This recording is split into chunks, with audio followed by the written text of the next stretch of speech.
Hey, welcome back.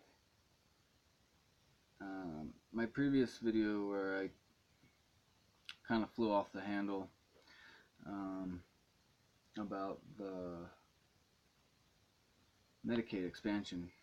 Anyways, there's this columnist by Linda Brugger.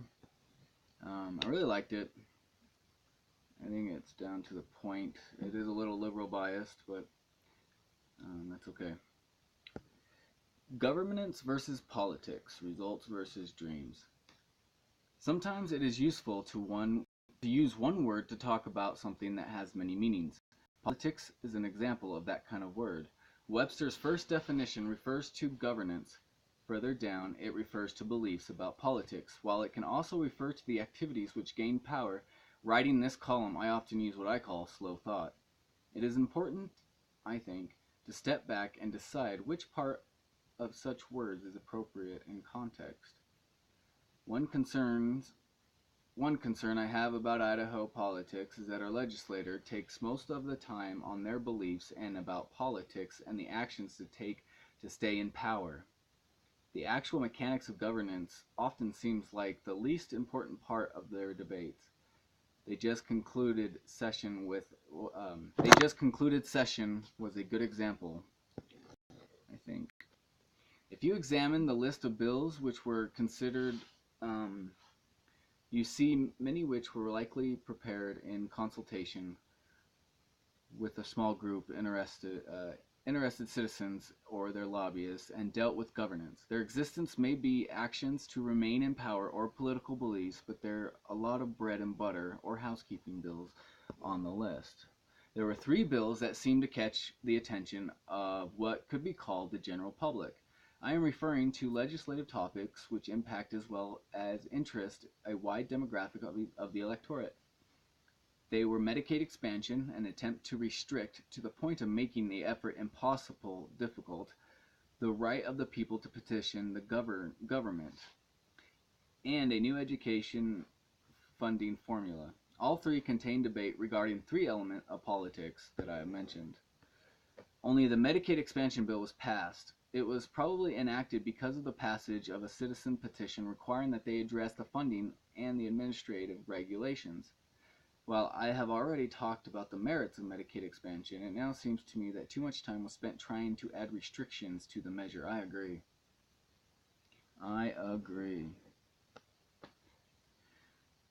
There will also be time and money spent in applying to the federal government for waivers which will enable federal funding. This extra time and money spent on these requirements will delay the legislation's ability to meet both the will and the need of the citizens who proposed it. This and the various tries to restrict citizens' initiatives are examples of political power plays in the aid of intractable political beliefs.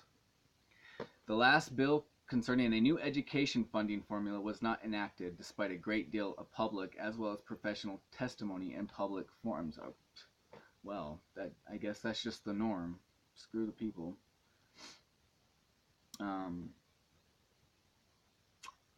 Let's see. Unlike most of the legislation considered and passed this session, this bill is the result of multi-year research and discussion. It was highly technical in its approach and was indeed a solution which considered the complexity of the education system. It was this technical complex approach that probably led to the result it had. Man, imagine if it would have passed.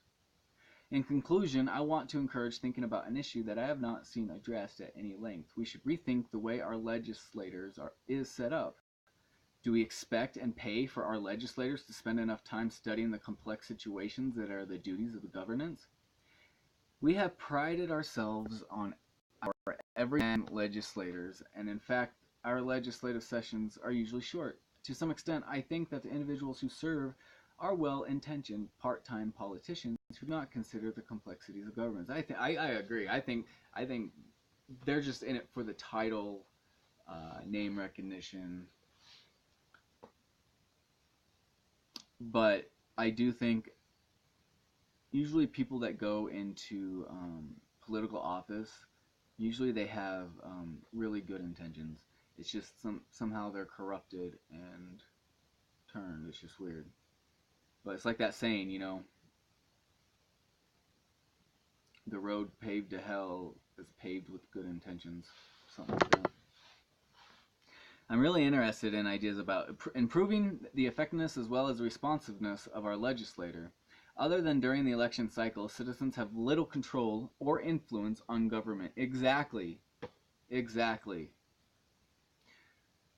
Within the executive or judicial branches of our state government. However, the legislative process is designed to be responsive to the needs as well as the will of the people. Let me know online or in person what your ideas may be. I promise to consider them. Anyways, that was just one, columnist. Let's see what people are saying. Platts says, Monroe made our legislative process slow and cumbersome, thankfully. However, the failure of a hemp bill and changing of marriage laws so a 36-year-old can't marry a 13-year-old seems at least odd. I sat on a local voluntary advisory commission and spend many more hours on issues than the hours in session. You would expect legislators to do the same. It's hard to get volunteers, but seems easy to get paid politicians. It seems that politicians spend more time politicking than governing. Maybe you should ask them. Yeah, man, you're right. I didn't know I thought the bill did pass. I didn't know it failed. Yesterday, he also said, Platt said, yesterday when I pushed the second send button on the previous comment, I went, oops, everyone knows that Madison is the father of our Constitution. Then I thought some history buff will point out, hey, dummy, you should know, never happened. Maybe no one reads this stuff. That's okay. It's entertaining to me. Well, Platts, we are reading it on this YouTube channel. Walking Wizard says, and I thank you for reading and commenting. Okay, well, man, there needs to be more discussion about this. This needs to be front page. Alright, let's see.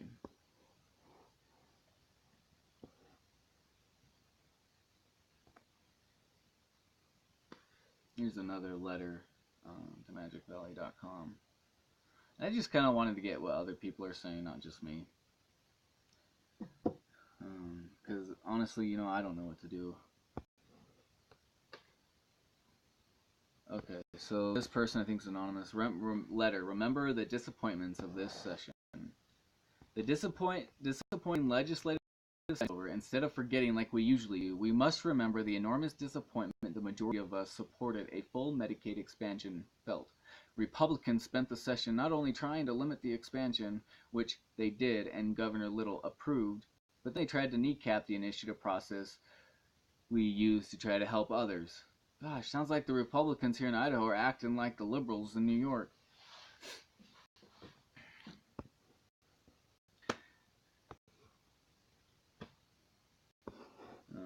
And let me just say, I don't like, well, I don't know. Let me just keep reading. The only legislators supporting our wishes were the Democrats, which,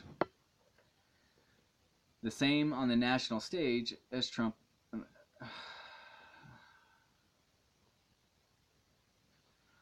Usually we forget how little our needs are met by the Republicans we elect. This time, our memories must go long to 2020. All state legislators are up for re-election, plus Risch, Fulcher, and Simpson in 2020. Crapo is in 2022. Can we remember that long? I'll fucking remember. I will remember. Listen, I am a Republican. I mean, this shit better change. There better be a good explanation for this shit. Because if there isn't, I want resignations, motherfucker. We must look beyond the R after names. That's right. Don't just vote because it says R. Don't just vote because it says D. Don't be an idiot. Read the issues and then vote. They say, remember it was Democrats who fought for our wishes and the needs of both state and national levels. They cared about our health and also about higher wages, student loan debt, infrastructure, family leave, and affordable daycare, among other things important to us. Vote them in for a change. No, fuck you. Democrats don't give a shit, just like the Republicans don't give a shit. Okay, everything you just said, you just want, basically, that's theft. Oh, well, we want everybody to have affordable daycare and, free tuition, So we're going to take the money from you and give it to them, and we'll take the money from them and give it to you. Listen, there are Democrats and there are Republicans that are fighting and that are on the right side of truth.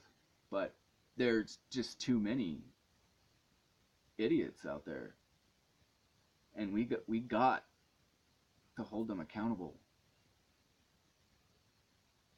Because we are the fucking government.